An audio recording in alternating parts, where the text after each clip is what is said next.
नमस्कार भैया बहनों। आज हम कक्षा दसम में अध्याय 1 सामाजिक विज्ञान के अंतर्गत भाग 7 का अध्ययन करेंगे और इसके तहत गुप्तकालीन समाज के बारे में हम यहाँ जानकारी करेंगे। इससे पूर्व हम 6 भागों का अध्ययन कर चुके हैं। देखिए, गुप्तकालीन समाज परंपरागत रूप से 4 वर्णों में विभक्त था, यानी बटा हुआ था। समाज में ब्राह्मणों का स्थान सर्वोच्च था।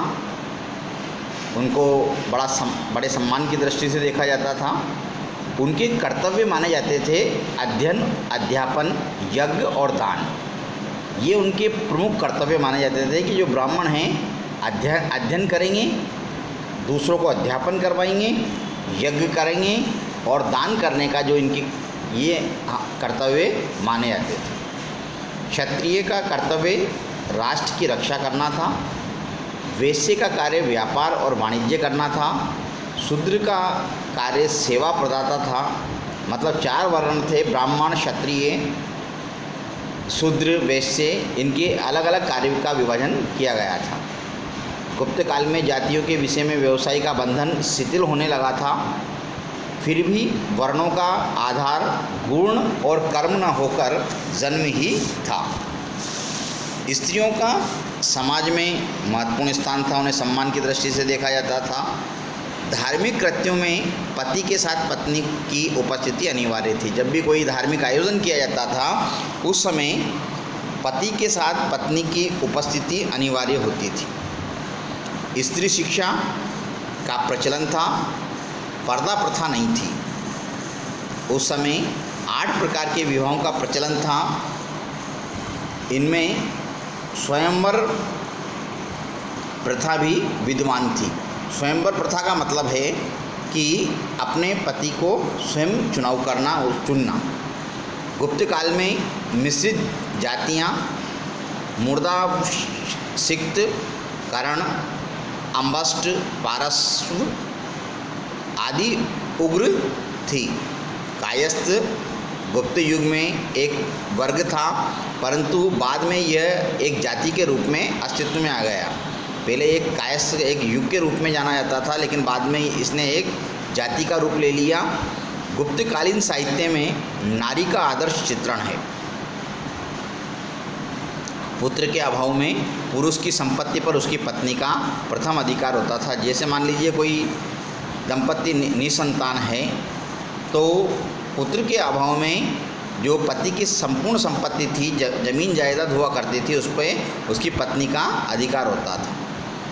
इसके बाद हमने गुप्त वंश के बारे में पढ़ा।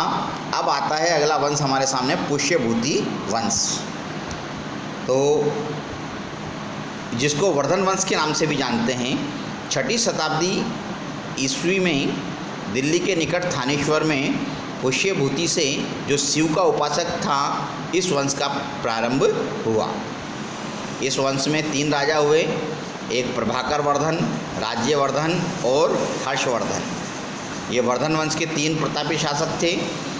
प्रभाकर वर्धन की मृत्यु के बाद सिंहासन पर उसका बड़ा पुत्र राज्यवर्धन बैठा, किंतु राज्याभिषेक के बाद राज्यवर्धन को युद्धों में उलझना पड़ा।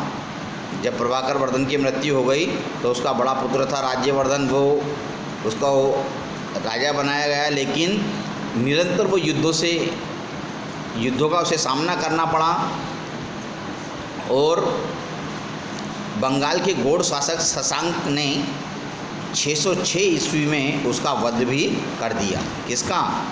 राज्यवर्धन का, जो कि प्रभाकर वर्धन का पुत्र था। इसके बाद उसका छोटा भाई हर्षवर्धन ने गद्दी संभाली, वहाँ का शासक बना और उसने 606 से लेके 647 ईस्वी तक अपना कार्य किया, शासन किया, जिसमें 40 वर्ष तक राज्य करके अपनी कीर्ति का विस्तार किया।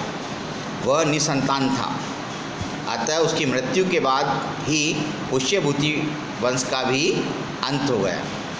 हर्षवर्धन निसंतान था। तो जैसे ही उसकी मृत्यु हुई तो उसके मृत्यु के बाद ही वर्धन वंश समाप्त हो गया। जिस समय हर्ष सिंहासन पर बैठा, राज्य की स्थिति बहुत अत्यंत संकटपूर्ण थी। गौड़ बंगाल के राजा शशांक ने उसके बड़े भाई राज्यवर्धन का वध कर डाला और उसकी छोटी बहन राजश्री, किसकी बहन थी ये? हर्षवर्धन की। राजश्री अपने प्राणों की रक्षा के लिए किसी अज्ञात स्थान पर चली गई। हर्षवर्धन ने शीघ्र ही अपनी बहन को ढूंढ निकाला और कामरूप के राजा भास्कर वर्मा से संधि करके शशांक के विरुद्ध एक बड़ी सेना भेज दी थी। उसने, कामरूप का राजा था भास्कर वर्मा, उससे दोस्ती की, संधि की और शशांक के विरुद्ध एक बड़ी सेना तैयार करके उसके विरुद्ध भेज दी थी। यद्यपि दक्षिण में उसकी सेनाओं को लगभग 620 ईस्वी में चालुक्य राजा पुलकेशन द्वितीय ने नर्मदा के तट से पीछे खदेड़ दिया था। हर्ष के साम्राज्य की सीमाएं उत्तर में हिमाच्छादित पर्वतों, दक्षिण में नर्मदा नदी के तट, पूर्व में गंजाम और पश्चिम में वल्लभी तक फैली हुई थी, यानी विस्तृत थी। कन्नौज इस विशाल साम्राज्य की राजधानी थी। हर्ष ने महाराजाधिराज की पदवी धारण की, यानी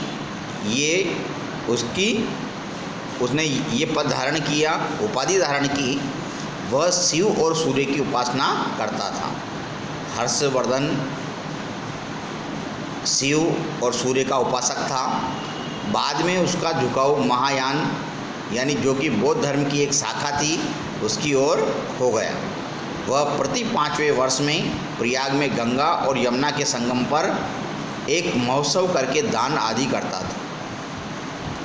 प्रति 5 वर्ष के बाद में वो गंगा और यमुना के संगम पर यज्ञ किया करता था और उसमें दान दिया करता था।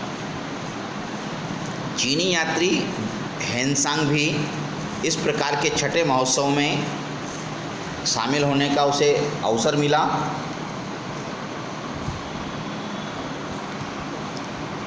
यहाँ पे ये हर्षवर्धन का साम्राज्य मानचित्र के अंदर दिखाया गया है, जिसमें कन्नौज है, पाटलिपुत्र, कर्ण, सुवर्ण, वल्लभी आदि इसमें दर्शाए गए हैं। इसके बाद इसी के जस्ट नीचे सम्राट हर्षवर्धन का चित्र दिखाया गया है। अब आगे हम पढ़ते हैं पाल वंश के बारे में। इस वंश का उद्भव यानी प्रारंभ बंगाल में लगभग 750 ईस्वी में गोपाल से माना जाता है। इसका संस्थापक को किसको माना जाता है? गोपाल को। और इसका जो उद्भव है बंगाल से हुआ। पाल वंश का दूसरा शासक धर्मपाल इस वंश का सबसे महान राजा था। उसने अपना राज्य कन्नौज तक विस्तृत किया, फैलाया और प्रतिहारों और राष्ट्रकूटों के साथ हुए त्रिकोणात्मक संघर्ष में भी अपने राज्य को सुरक्षित रखा। उसके पुत्र और उत्तराधिकारी देवपाल ने भी कई युद्धों में विजय प्राप्त की। उसके उत्तराधिकारी कौन? देवपाल। और वो इसका पुत्र था। उन्होंने कई युद्धों में विजय श्री प्राप्त की। वह अपनी राजधानी को पाटलिपुत्र से बंगाल ले गया और उसकी राज्यसभा में सुमात्रा के राजा पालपुत्र देव का दूत आया हुआ था। देवपाल 810 से लेके 850 ईस्वी के बाद पाल वंश की राजशक्ति शासकों की निर्बलता तथा गुर्जर प्रतिहार राजाओं के आक्रमणों के कारण क्षीण होने लगी थी। नवे राजा महिपाल प्रथम के राज्यकाल में चोल राजा राजेंद्र प्रथम ने लगभग 1023 ईस्वी में गंगा तक के प्रदेशों को जीत लिया और 12वीं शताब्दी के मध्य तक पाल वंश की शक्ति लगभग क्षीण हो गई थी, यानी वो बिल्कुल कमज़ोर हो गई थी। पाल वंशी राजा बौद्ध थे और उनके राज्यकाल में बौद्ध शिक्षा केंद्रों की बड़ी उन्नति हुई थी। नालंदा और विक्रमशिला के प्रसिद्ध महाविहारों को उनका संरक्षण प्राप्त था। प्रसिद्ध बौद्ध भिक्षु आतिशा 10वें पाल राजा नयपाल के राज्यकाल में तिब्बत के राजा के निमंत्रण पर वहाँ भी गया था। पाल वंशी राजा कला और वास्तुकला के महान प्रेमी थे। उनका कला और वास्तुकला से बड़ा लगाव था।